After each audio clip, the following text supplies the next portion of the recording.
घाबरायचं नाही, खातायच ना.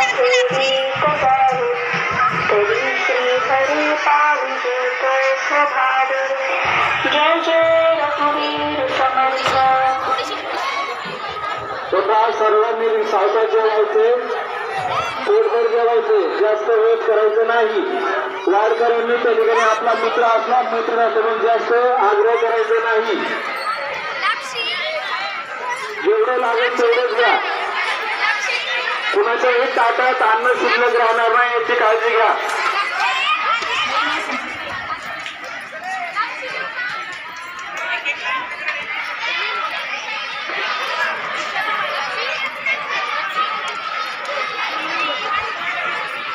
तेव्हा सर्व मुलींनी व्यवस्थित जेवण झाल्यानंतर आपल्या ताटामध्ये काही शिल्लक ठेवायचं नाही. आणि पंत्रावळी जे आहे ते पाण्याचा जो टँकर आहे टँकरच्या पलीकडे खड्डा आहे त्या खड्ड्यामध्ये नेऊन टाकायचे.